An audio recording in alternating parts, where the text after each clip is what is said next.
আল্লাহ রাব্বুল আলামিন বলছেন ওয়া আনফুসাকুম নার, বান্দারে তুমি নিজেই জাহান্নামের আগুন থেকে বাঁচো এবং তোমার আহাল পরিবার পরিজন, তোমাদের সমাজে তোমাদের পরিবারে যত মানুষ আছে রে বান্দা, প্রত্যেকটা মানুষকে তুমি বান্দার উচিত তাদেরকে জাহান্নামের আগুন থেকে বাঁচানো। কি?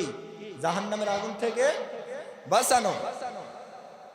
তো এখন আমরা যখন জুমার দিনে মসজিদের মধ্যে আসি, আমরা অনেকে কিন্তু জুমার দিনের ফজিলত সম্পর্কে সব সময় জানি, কিন্তু আমরা মনে রাখতে পারি না। এই জুমার দিনের এতই ফজিলত, এতই গুরুত্ব, এতই মর্যাদা, যা একবারে সুউচ্চে, অনেক দামি, অনেক অকল্পনীয়।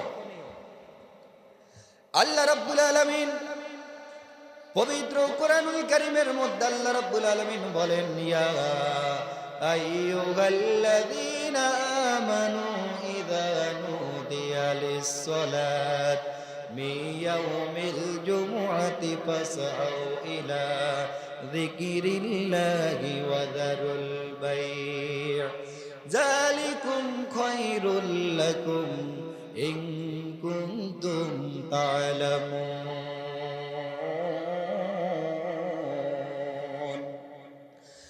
আল্লাহ রাব্বুল আলামিন বান্দাদেরকে পবিত্র কোরআনুল কারীমের সূরাতুল জুমার 9 নম্বর আয়াতের মধ্যে আল্লাহ রাব্বুল আলামিন বান্দাদেরকে ডাক দিয়ে বলেন, ইয়া আইয়ুহাল্লাযীনা আমানু, হে আমার ঈমানদার বান্দারা, ইযা নুদিয়া লিস-সালাত মিন ইয়াউমিল জুমআতি ফাসআউ ইলা যিকরিল্লাহ।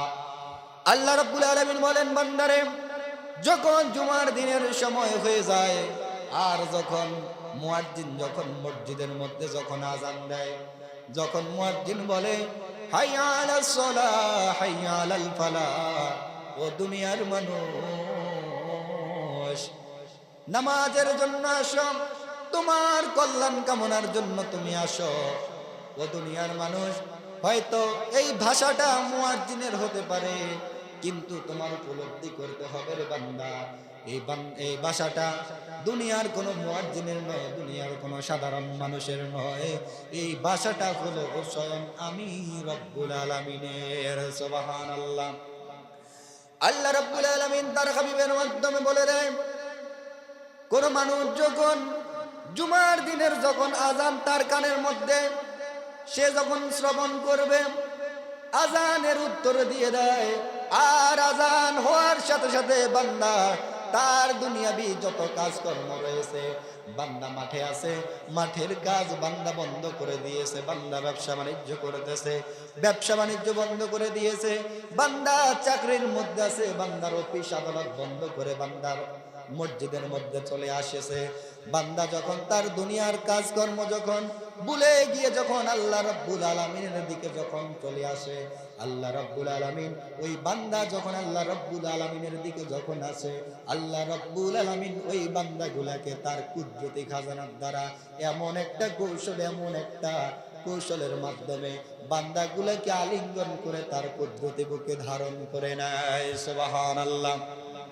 বান্দা যখন জুমার দিনের যখন সময় হয়ে যায়, বান্দা যখন দুনিয়াবি যখন সকল কাজকর্ম বন্ধ করে দেয়, আল্লাহ রাব্বুল আলামিন বান্দাকে তখন মায়ার নজরে যখন তাকায় বান্দার দিকে, বান্দা যখন গোসল করে, তখন গোসলের মাধ্যমে তার গায়ের থেকে, তার প্রত্যেকটা ওযুর মাধ্যমে, তার অঙ্গ প্রত্যঙ্গ থেকে যখন ঝরঝরিয়ে পানি পড়ে, আল্লাহ রাব্বুল আলামিন বান্দার এই পানিগুলা পড়ার সাথে সাথে তার জীবনের গুনাহগুলা ঝরিয়ে দেয়। সুবহানাল্লাহ। আল্লাহ রাব্বুল আলামিন বান্দাকে এত মায়া করে, বান্দাকে এত দয়া করে, বান্দা যখন আল্লাহ রাব্বুল আলামিনের দিকে যখন আসতে চায়, আল্লাহ রাব্বুল আলামিন বলেন, ফাযকুরুনি আযকুরুকুম ওয়াশকুরুলি ওয়ালা তাকফুরুন।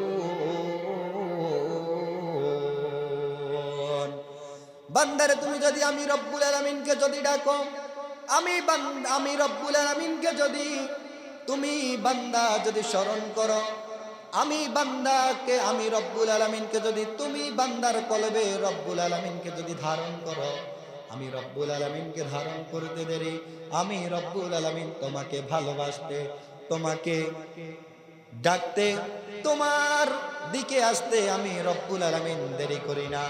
আল্লাহ রব্বুল আলামিন বলেন, বান্দা যখন আমার দিকে যখন এক কদম আসে, আমি রব্বুল আলামিন কমপক্ষে বান্দার দিকে 10 কদমের চাইতে অধিক এগিয়ে আসি। সুবহানাল্লাহ।